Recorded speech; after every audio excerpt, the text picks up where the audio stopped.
General Waker এখন simply রাষ্ট্রদ্রোহিতার কাজ করতেছে। আসলেই সেনাবাহিনী কি চাচ্ছে, সেনাবাহিনী কি আসলেই ক্ষমতা নিতে চাচ্ছে কিনা দেখেন। রাষ্ট্রপতি মোহাম্মদ শাহাবুদ্দিনের কি হতে যাচ্ছে, সেনাপ্রধান জেনারেল ওয়াকারুজ্জামান কি করতে যাচ্ছেন, অথবা তার ভাগ্যে কি ঘটতে যাচ্ছে। রাষ্ট্রপতি শাহাবুদ্দিন চুপ্পু এবং সেনা প্রধান জেনারেল ওয়াকারকে এই জুলাই ঘোষণার পরে তাদের দায়িত্ব থেকে সরিয়ে তাদের গ্রেপ্তার করা হবে এবং জেনারেল ওয়াকারকে বিশেষ করে আইসিটিতে জুলাই আগস্ট হত্যাকাণ্ডের জন্য বিচারের আওতায় আনা হবে। সম্মানিত দর্শক, সেনাপ্রধান এবং রাষ্ট্রপতি শাহাবুদ্দিন চুপ্পু গোপনে বৈঠক করেছেন ডক্টর ইউনূসের বিরুদ্ধে। দর্শক, সাবেক প্রধানমন্ত্রী শেখ হাসিনাকে বাংলাদেশে ফিরিয়ে আনার জন্য গোপনে বৈঠকে এবার কঠিন ষড়যন্ত্র শুরু হয়েছে। দর্শক, এই ভিডিওতে আপনারা দেখতে পারবেন এবার ডক্টর ইউনূস কিন্তু কঠিনভাবে ফেসে গিয়েছেন। যে কোনো মুহূর্তে ডক্টর ইউনূসের পদত্যাগ করতে হতে পারে। দর্শক, এই ভিডিওর মাধ্যমে আপনারা বিস্তারিত তথ্য দেখতে পারবেন। খুবই গুরুত্বপূর্ণ একটি ভিডিও, তাই না টেনে সম্পূর্ণ ভিডিওটি দেখবেন। চ্যানেলে নতুন হয়ে থাকলে সাবস্ক্রাইব করে রাখবেন পরবর্তী ভিডিওর জন্য। লাইক করে দিতে থাকুন সম্পূর্ণ ভিডিওটি। গত বছরের জুলাই আগস্ট ষড়যন্ত্রের পরে যে সরকারটি গঠিত হয়েছিল ডক্টর ইউনূসের নেতৃত্বাধীন অন্তর্বর্তীকালীন সরকার, সেই সরকার কি বাংলাদেশ সংবিধানের অধীনে শপথ নেবে নাকি একটি বিপ্লবী সরকার হিসেবে বাংলাদেশের যে কোনো জায়গায়, ধরেন কেন্দ্রীয় শহীদ মিনারে শপথ নেবে, এই নিয়ে কিন্তু শুরু থেকেই একটা দ্বন্দ্ব ছিল যারা এই ষড়যন্ত্রের সাথে জড়িত ছিল। কিন্তু যাই হোক, শেষমেশ বাংলাদেশের সংবিধানের অধীনেই এই ডক্টর ইউনূসের উপদেষ্টা পরিষদ শপথ নিয়েছিল। কিন্তু তারপর থেকেই এই বিতর্ক কিন্তু থেমে থাকেনি যে বিপ্লবী সরকার কেন গঠিত হলো না, কেন শেখ হাসিনার সরকারের নির্বাচিত রাষ্ট্রপতির অধীনে শপথ নেওয়া হলো, কেন বাংলাদেশের সংবিধানের অধীনে শপথ নেওয়া হলো। এই ডিবেট গুলো চলছিল। তখন গত বছরের ডিসেম্বরে আবার এই তথাকথিত ছাত্র সমন্বয়করা তারা বলেছিল তারা এই বিপ্লবী সরকারের রূপরেখা ঘোষণা করবে। কেন্দ্রীয় শহীদ মিনারে তারা বিশাল এক সমাবেশ ডেকেছিল, যদিও সেই সমাবেশে শিবিরের কর্মী ছাড়া হয়তো 300-400 লোকজন উপস্থিত ছিল। যাই হোক, শেষ মুহূর্তে তারা সেই বিপ্লবী সরকারের ঘোষণা থেকে পিছিয়ে এসেছিল। এই পিছিয়ে আসার মূল কারণ ছিল আন্তর্জাতিক কারণ। এই ষড়যন্ত্রের পেছনে আমরা অলরেডি জানি যে বিদেশি কয়েকটি রাষ্ট্র জড়িত, বিশেষ করে মার্কিন ডিপ স্টেট, সিআই এর প্ল্যানিং ছিল, এখানে পাকিস্তানের আইএসআই সক্রিয় ছিল জুলাই আগস্টের। এছাড়াও এখন আমরা দেখতে পাচ্ছি যে পশ্চিমা গোষ্ঠী, ইভেন ইউরোপিয়ান ইউনিয়নও, যারা গণতন্ত্র মানবাধিকার বলে মুখে ফেনা তুলে ফেলে, তারা সবাই এই জুলাই আগস্টের ষড়যন্ত্রের সাথে জড়িত ছিল। এর সাথে জাতিসংঘ জড়িত ছিল, সেটিও এখন আমরা দেখতে পাচ্ছি।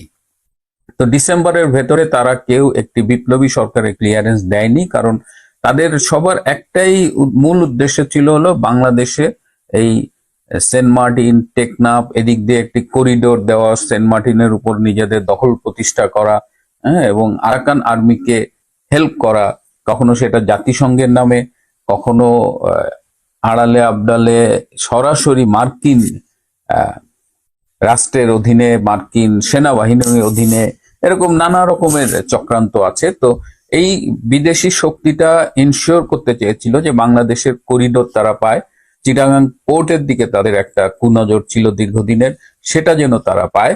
এবং এই যে রাষ্ট্রপতি মোহাম্মদ শাহাবুদ্দিনের কি হতে যাচ্ছে, সেনাপ্রধান জেনারেল ওয়াকারুজ্জামান কি করতে যাচ্ছেন, অথবা তার ভাগ্যে কি ঘটতে যাচ্ছে।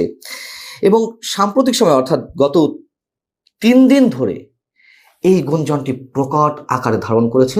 যখন আওয়ামী লীগকে নিষিদ্ধ করা হলো, আওয়ামী লীগকে নিষিদ্ধ করার বিষয়ে সরকার এখনই এরকম একটি সিদ্ধান্ত নেবে, মানুষের ধারণার বাইরে ছিল। যখন এই ঘটনাটা ঘটলো, তারপর থেকেই এই দুই ব্যক্তি সম্পর্কে নানান ধরনের গুঞ্জন। তো 3 দিন আগে সেনাপ্রধান জেনারেল ওয়াকারুজ্জামান বঙ্গভবনে গিয়েছিলেন, এটা সত্য কথা।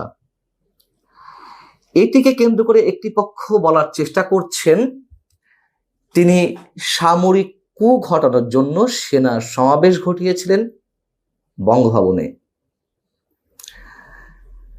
কারা এই বিষয়টি বলছেন? যারা সেনা প্রধানকে যে করে হোক চাকরিচ্যুত করাতে চান। সেনাপ্রধান শেখ হাসিনার নিয়োগকৃত, তাকে দিয়ে বিশ্বাস নেই তিনি যে কোনো সময় যে কোনো ধরনের ঘটনা ঘটিয়ে ফেলতে পারেন, তাই এখনই সময় তাকে বরখাস্ত করার।